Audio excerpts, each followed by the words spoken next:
Hello my dear students, welcome back to chemistry classes, class 11th chemistry plus NEET plus JEE के segment में मैं श्रवण कुमार आप सभी बच्चों का एक बार फिर से वेलकम करता हूं। बच्चों आज हमारा 11th क्लास की लेक्चर सीरीज का लेक्चर नंबर 3 है। ठीक है, हम लोग बेसिक कॉन्सेप्ट ऑफ केमिस्ट्री, ठीक है, ऑर्गेनिक नहीं, बाय मिस्टेक हो गया, basic concept of chemistry and mole concept, जो हमारा 11th क्लास के फर्स्ट बुक का चैप्टर नंबर 1 है, उसका लेक्चर नंबर 3 है। ठीक है स्टूडेंट, तो आज के इस लेक्चर में हमें यहाँ पर मोल कॉन्सेप्ट की बात करनी है। आपको याद होगा कि बोर्ड पर ये जो लिखा हुआ है, हमने अपना लास्ट लेक्चर यहीं पर कंप्लीट किया था। ठीक है स्टूडेंट, और हमें लेक्चर नंबर 3 की शुरुआत यहीं से करनी है स्टूडेंट। तो चलिए बच्चों, हम लोग बिना देरी करते हुए लेक्चर की शुरुआत करते हैं। और ये जो पॉइंट है कि हमारे पास मोल कैलकुलेट करने के डिफरेंट टाइप्स हैं, डिफरेंट मेथड्स हैं, तो एक बार मैं इन्हीं टाइप्स की बात कर देता हूँ। कितने टाइप्स हैं हमारे पास मोल कैलकुलेट करने के, क्या क्या कंडीशंस हैं जिससे हम लोग मोल फाइंड आउट कर सकते हैं। ठीक है, तो बिना देरी करते हुए हम लोग बात करते हैं मोल कॉन्सेप्ट की। देखिए स्टूडेंट, मोल कॉन्सेप्ट हमारे पास सबसे पहला मेथड है मोल फाइंड आउट करने का। अगर कहीं पर किसी कंडीशन में आपको उस सब्सटेंस का, जिस सब्सटेंस के आपको मोल्स फाइंड आउट करने हैं, उसका वेट गिवन हो ग्राम में, लेकिन ध्यान रहे वेट केवल और केवल ग्राम में ही गिवन होना चाहिए, ना मिलीग्राम में और ना ही किलोग्राम में। अगर दिया होगा तो आप लोग उसे चेंज करेंगे ग्राम में, तब जाकर मोल फाइंड आउट कर पाएंगे। If weight of a substance, weight of a substance is given in ग्राम। ठीक है, ध्यान रहे, मैं फिर रिपीट कर रहा हूं, ओनली इन ग्राम, ना किलोग्राम और ना ही मिलीग्राम। वेट आपको ग्राम में ही गिवन होना चाहिए, तभी आपकी जो आंसर आएगा वो एक्यूरेट आएगा। तो इस केस में मोल कैसे फाइंड आउट करते हैं? मोल, इस केस में मोल का फॉर्मूला है mole is equal to weight of substance, उस सब्सटेंस का weight upon molar mass of substance, उस सब्सटेंस का मोलर मास। ये तो है formula. N is equal to W upon M। ये मोल निकालने का एक फॉर्मूला है। ठीक है, N यहां पर मोल है। ठीक है, ये बात आपको ध्यान रखनी है बच्चों हमेशा। N यहां पर क्या है बच्चों? मोल है। W weight of substance in gram, और M यहां पर मोलर मास। अब ये मोलर मास क्या होता है?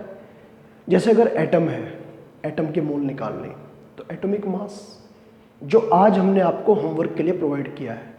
और अगर मॉलिक्यूल है तो मॉलिक्यूलर मास। अब ये मॉलिक्यूलर मास कैसे निकालते हैं, चलो बताएंगे, कोई बात नहीं है, ये भी आपको समझाया जाएगा। ठीक है, तो ये तरीका है पहले मोल निकालने का। इसके कुछ अगर एग्जाम्पल दे दिए जाए तो 2-3 एग्जाम्पल मैं आपके सामने डिस्कस करने जा रहा हूं। मैं कह रहा हूं कि आपको कि फाइंड नंबर ऑफ मोल्स इन, पहला केस,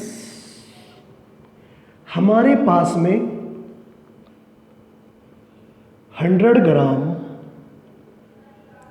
100 ग्राम वाटर है, 100 ग्राम वाटर में कितने मोल्स वाटर के होंगे? देखिए बच्चों यहां पर W तो गिवन है 100 ग्राम, वाटर का मोलिकुलर मास कितना होता है? मैं कहा वाटर का फॉर्मूला H2O होता है। मोलिकुलर मास का मतलब होता है जितने भी इसके अंदर एटम्स है ना, जितने भी एटम्स हैं सभी एटम्स के एटॉमिक मास को सम कर दो। ठीक है, आपको पता लग जाएगा जब आप लोग करेंगे याद। 2 हाइड्रोजन है और एक का मास 1 होता है, प्लस एक ऑक्सीजन है, एक का मास 16 होता है। जब ऐड करेंगे तो 18 आएगा। तो वाटर का मोलिकुलर मास कितना आ गया? 18। तो इसलिए मोल आ जाएंगे 100/18। तो ये आ गए मोल। आप लोग इसे डिवाइड कर लेना, आंसर निकल जाएगा। ठीक है, मतलब इसे लिख सकते हैं हम लोग n = 50/9। ठीक है, और जब आप लोग इसे डिवाइड करेंगे 50 को 9 से तो कितना आंसर आएगा? तो यह आ जाएगा आपका 9 4 जा 36, 9 5 जा आपका 45, तो 9 5 जा 45, 5.5 इतना ही आएगा बस, इतने मोल्स। ये आपका आंसर है। ठीक है, तो एक तो सिंपल सा क्वेश्चन ये। सेकंड कुछ और ले लीजिए। जैसे कहा मैंने कि मुझे बताना है कि मेरे पास में 18 ग्राम ग्लूकोज है, 18 ग्राम ग्लूकोज में कितने मोल्स होंगे? ग्लूकोज का फॉर्मूला होता है C6H12O6। ये फॉर्मूले इसलिए मैंने आपको याद करने के लिए दिए, और ऐसा नहीं है कि धीरे धीरे आपको जब आप लोग 5th 6th 7th लेक्चर तक पहुंचेंगे ना तो धीरे धीरे आपको इन चीज़ों की प्रैक्टिस हो जाएगी। ठीक है, थोड़ी सी कोशिश आपको करनी है समझने की, और थोड़ा सा लेक्चर के ऊपर फोकस करना है, और थोड़ा सा अपने आप भी मेहनत करनी है, समझ जाएंगे। तो यहाँ पर W तो आया 18 ग्राम। मोलिकुलर मास जब आप लोग ग्लूकोज का फाइंड आउट करेंगे, जैसे मैंने यहाँ पर इसका फाइंड आउट किया ना ऐड करके, आपको सभी एटम्स के एटॉमिक मास को ऐड कर देना है। जैसे यहाँ पर 6 कार्बन है, 12 हाइड्रोजन है, 6 ऑक्सीजन है, इनके सभी के एटॉमिक मास को ऐड करिए, कितना आया? 180 इतना। तो मोल = आ जाएगा 18/180। ठीक है, जब 18 से इसे कट करेंगे तो अपॉन में कितना आएगा? 10 टाइम्स चलेगा ना, तो 10 आएगा। तो n = 1/10 = 0.1।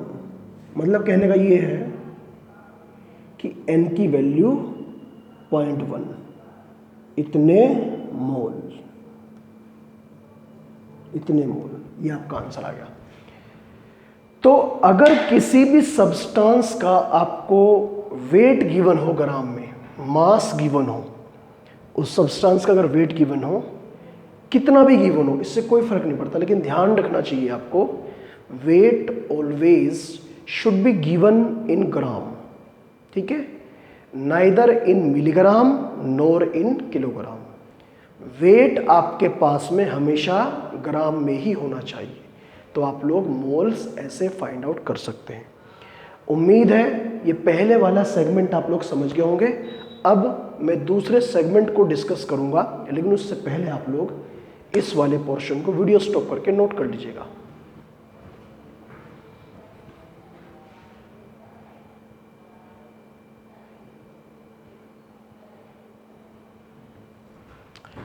ओके, ठीक है, ये इस तरह के कॉन्सेप्ट आपने कभी 9th क्लास में भी पढ़े होंगे। वहाँ भी एक चैप्टर का नाम है एटम्स एंड मॉलिक्यूल्स, वहाँ भी ये पढ़ाया जाता है बच्चों। ठीक है, लेकिन कोई बात नहीं है, हम लोग वही बेसिक पोर्शन आपके सामने डिस्कस कर रहे हैं बच्चों। ठीक है, तो सेकंड जो हमारा मेथड है मोल फाइंड आउट करने का, एक बार हम लोग उसे देख लेते हैं, उसके एग्जाम्पल्स और जो भी इसके टाइप्स हैं। ठीक है, एक बार हम लोग उसे चेक कर लेते हैं।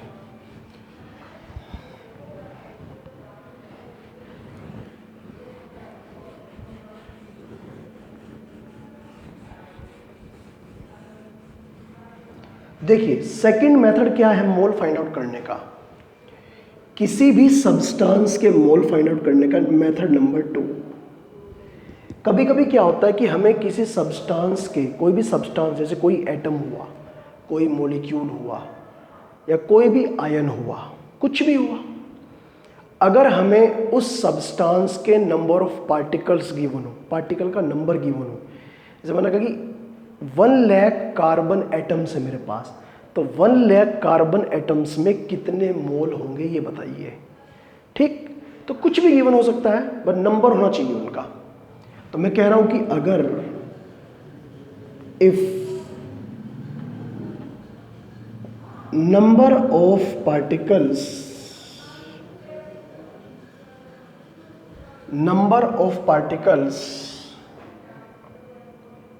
of a substance,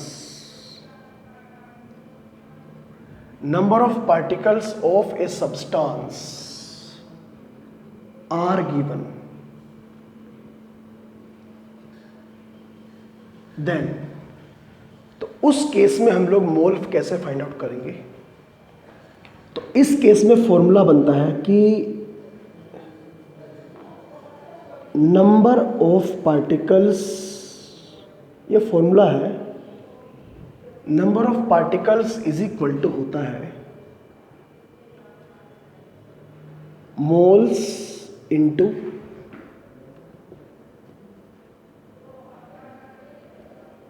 अवोगैड्रोस नंबर, ये फॉर्मूला है। ओके, मैं इन्हीं नंबर ऑफ पार्टिकल्स की बात कर रहा हूं। नंबर ऑफ पार्टिकल्स को हम लोग डिनोट करेंगे कैपिटल एन से, ठीक है, इज इक्वल टू मोल्स को हम लोग डिनोट करेंगे एन से, और इनटू अवोगैड्रो नंबर को डिनोट करेंगे एन ई से। अवोगैड्रो नंबर आपको पता है कांस्टेंट वैल्यू होती है, ठीक है। तो ये बन गया formula number of moles find out करने का, ठीक है, ये सब कुछ आपको पता है।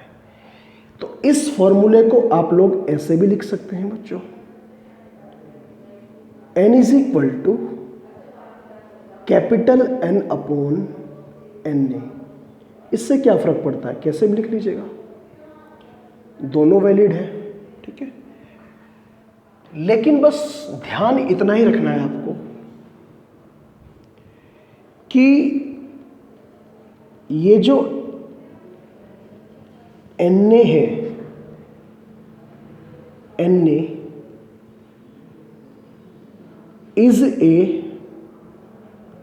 कांस्टेंट वैल्यू, ये एक कांस्टेंट वैल्यू है, ठीक है, कॉल्ड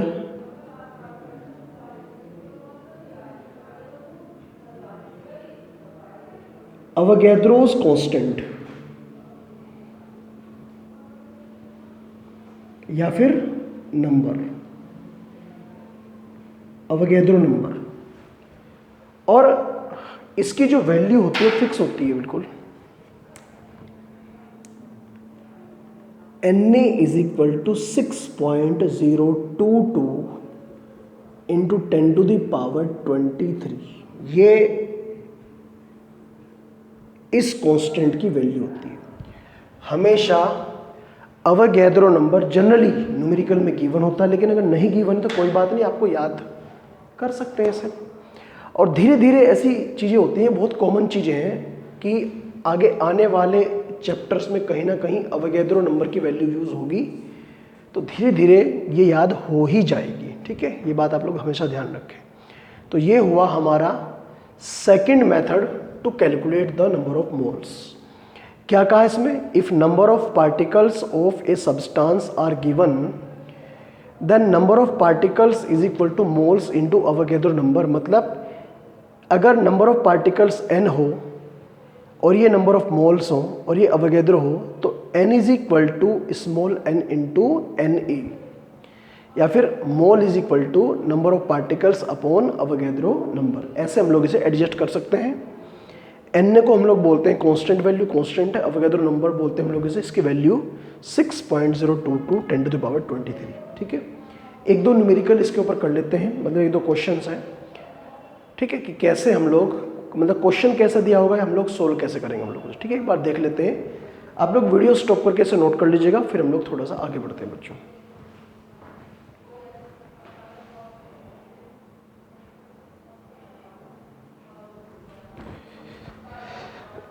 ओके स्टूडेंट, चलिए हम लोग एक बार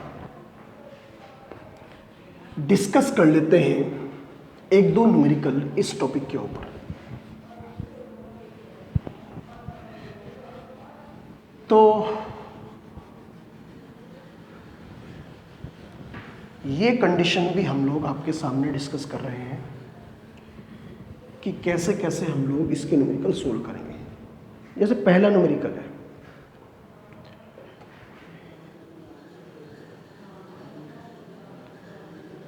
if we have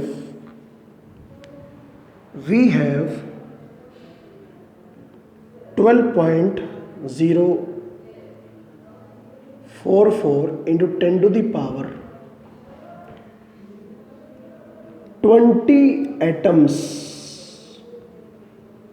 of carbon, मेरे पास में कार्बन के इतने एटम्स हैं, कार्बन के इतने एटम्स हैं,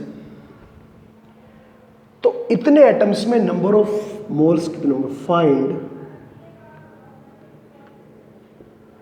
number of moles of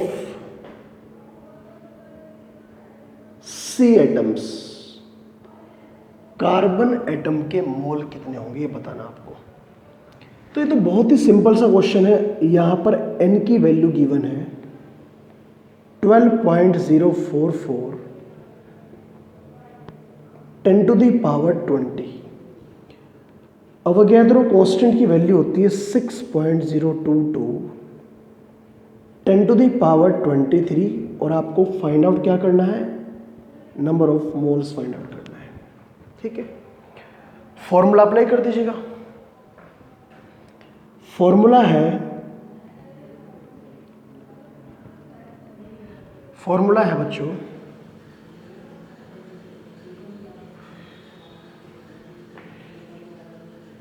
n is equal to n upon Na। ठीक है, ये हम लोग इसके अंदर फॉर्मूला अप्लाई करेंगे, और फॉर्मूला अप्लाई करते ही हम लोग इसे सोल्व करेंगे। n इज इक्वल टू ये Na, इसकी वैल्यू है 12.044 into 10 to the power 20 upon 6.022 10 to the power 23। ठीक है, ऐसा लग रहा है कि ये पूरी वैल्यू कैंसिल हो गई है। जब इससे डिवाइड करेंगे, इससे पूरा डिवाइड करेंगे, 2 आएगा। n इज इक्वल टू ये आ गया 2 इंटू 10 to the पावर। अब पावर देखने कितनी बचेगी, देखो न्यूमिनेटर में तो 10 to the पावर 20 है, डिनोमिनेटर में 10 to the पावर 23। जब ये पावर ऊपर जाएंगी, ठीक है, जब powers 10 to the powers numerator से डिनोमिनेटर में और डिनोमिनेटर से में चेंज करते हैं तो इनका साइन चेंज होता है। ये पावर हो जाएंगी 10 to the पावर माइनस के 23, प्लस के 20 माइनस के 23, कितना बचेगा, माइनस के 3। ठीक है, या तो आप इसे लिख दीजिए ऐसे, आप इसे ऐसे भी लिख सकते हैं बच्चों, इतने मोल्स, या फिर आप इसे ऐसे भी लिख सकते हैं 0.002 इतने मोल्स। ये भी तरीका इसका सही है मोल फाइंड आउट करने का।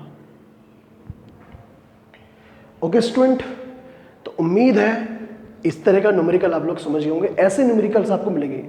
अभी तो हमने कैलकुलेशन सिंपल करने के लिए थोड़ी सी वैल्यू भी ऐसे ही दी है। ऐसा नहीं है कि हमेशा ऐसी ही वैल्यू आएंगी एग्जाम में, हो सकता है वैल्यू चेंज करके दे दे। वो तो अपनी कैलकुलेशन को ईजी करने के लिए और आपको थोड़ा सा ईजी वे में समझाने के लिए मैंने जो उसकी वैल्यू ली वो ऐसे ही ली जिससे कि वो कैंसिल आउट हो जाए। ऐसा नहीं है कि हमेशा ऐसे ही मिलेगी आपको। ठीक है, यहाँ तक की बात हमारी खत्म हुई। कभी कभी एग्जाम में ऐसे क्वेश्चंस आते हैं, ठीक है, एक नोट पॉइंट है, इसे आपको अलग से नोट करना है। find number of H S and O atoms in 10 moles of H2SO4। हमारे पास 10 मोल H2SO4 है, ठीक है। इसमें कितने हाइड्रोजन के एटम हैं, कितने सल्फर के, कितने ऑक्सीजन के एटम प्रेजेंट है, ये पता लगाना है, ठीक है। देखिए ध्यान से, अगर मैं कहूं 1 molecule of H2SO4 equal to है, इसका एक मॉलिक्यूल इक्वल टू है 2 एटम्स H के, 1 एटम S का और 4 एटम्स O के, ठीक है। इसके एक मॉलिक्यूल में ये प्रेजेंट है, ठीक। तो आप लोग ये बताइए इसके 10 मोल में कितने कितने मोल ये एटम प्रेजेंट होंगे। सो 10 moles of H2SO4 is equal to 2 moles of H, 1 mole of S और 4 moles of O, ठीक। जब आपको हर एटम्स के मोल पता लग चुके तो किसी भी एटम का नंबर निकालने के लिए क्या करेंगे, number of atoms is equal to mole into Avogadro number, ये फॉर्मूला अप्लाई कर लेंगे और आप लोग आसानी से हर एक के number of atoms find out कर लेंगे, ओके। तो कभी कभी ये भी क्वेश्चन एग्जाम में दे देते हैं कि इस मॉलिक्यूल में कितने एटम हाइड्रोजन के, या किसी भी एटम के बारे में पूछ सकते हैं बच्चों। तो ये तरीका है इस तरह के क्वेश्चन को सोल्व करने का। इसके लिए मैं आपको एक और ट्रिक या एक और फॉर्मूला बता दूंगा। पहले आप लोग वीडियो स्टॉप करके ये पोर्शन, पूरा पोर्शन नोट कर लीजिएगा आप लोग, फिर हम लोग थोड़ा सा और आगे बढ़ते हैं बच्चों।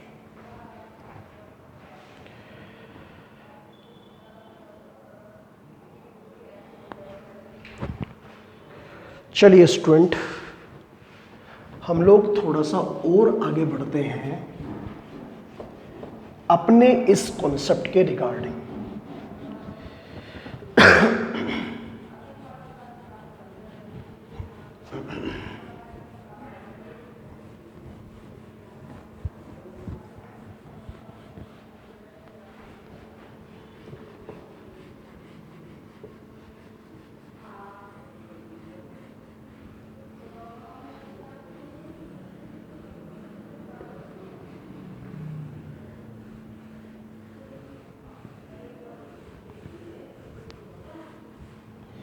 देखिए स्टूडेंट,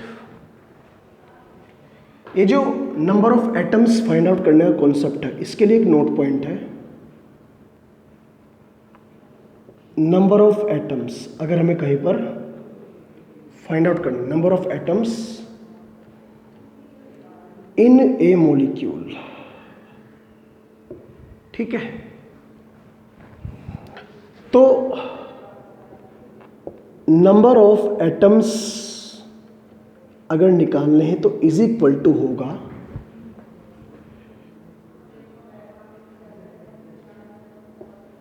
नंबर ऑफ एटम्स। अच्छा, ये कब यूज करते हैं, इफ नंबर ऑफ मोल्स और वेट इज गिवन, अगर उस मॉलिक्यूल का या तो उसके मोल गिवन हो या वेट गिवन हो उसका, उसमें हम लोग तो number of atoms in A molecule, उसके एक मॉलिक्यूल में कितने एटम हैं। जैसे सल्फ्यूरिक एसिड में 2 हाइड्रोजन है एक मॉलिक्यूल में, 1 सल्फर है, 4 ऑक्सीजन है। ग्लूकोज के अंदर 6 कार्बन है, 12 हाइड्रोजन है और 6 ऑक्सीजन है। तो टोटल नंबर ऑफ एटम्स कैसे निकालेंगे, number of atoms in A molecule into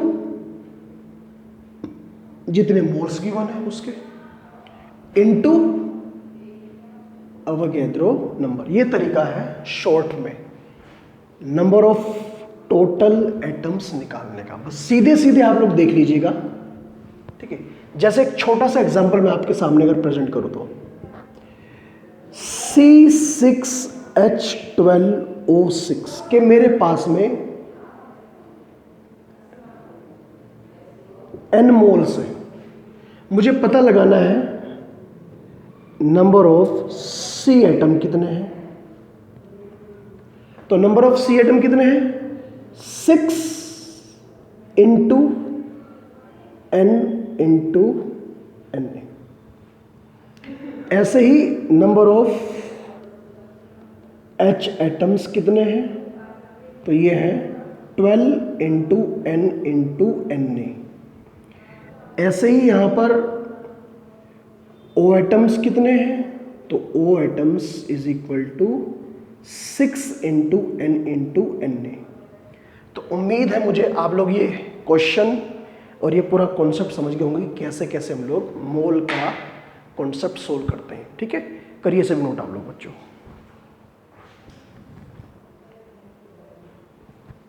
okay, और फाइनली मैं आप लोगों के सामने लास्ट जो मेथड है मोल फाइंड आउट करने का वो डिस्कस करने जा रहा हूं। तो देखिए बच्चों कैसे हम लोग उस कॉन्सेप्ट को सोल्व करते हैं, ठीक है। चलिए स्टूडेंट, लास्ट और नंबर 3 मेथड क्या है, अगर आपको किसी गैस का वॉल्यूम गिवन हो, if volume of A gas is given at STP। अब बहुत बच्चों को पता नहीं होता STP क्या होता है। STP का मतलब होता है स्टैंडर्ड टेम्परेचर एंड प्रेशर। वैसे STP और NTP कंडीशंस मैं आपको लिखवाऊंगा, अभी धीरे धीरे इस चैप्टर में आगे बढ़ेंगे, पता लग जाएगा आपको, ठीक है। तो इस केस में मोल निकालने का फॉर्मूला है moles N is equal to volume at STP upon एक कांस्टेंट वैल्यू होती है 22.4, ठीक है। तो इसके 2 केस बनते हैं। पहला N is equal to V upon 22.4। ये फॉर्मूला आप लोग तब यूज करोगे if V is in litre, और दूसरा फॉर्मूला है N is equal to V upon 22400। ये फॉर्मूला आप लोग तब यूज करोगे if V is in ml, अगर वॉल्यूम ml में गिवन हो। तो किसी भी गैस का अगर वॉल्यूम गिवन हो आपको STP पर, ये मेंशन किया जाएगा न्यूमेरिकल में कि volume of oxygen at STP is this, find out the number of moles, ठीक है। कुछ भी हो सकता है, N गिवन होंगे तो V निकल जाएगा, V गिवन होगा तो N निकल जाएगा। तो ये है तीसरा मेथड, इसे भी नोट करिए, फिर हम लोग थोड़ा सा और आगे बढ़ते हैं।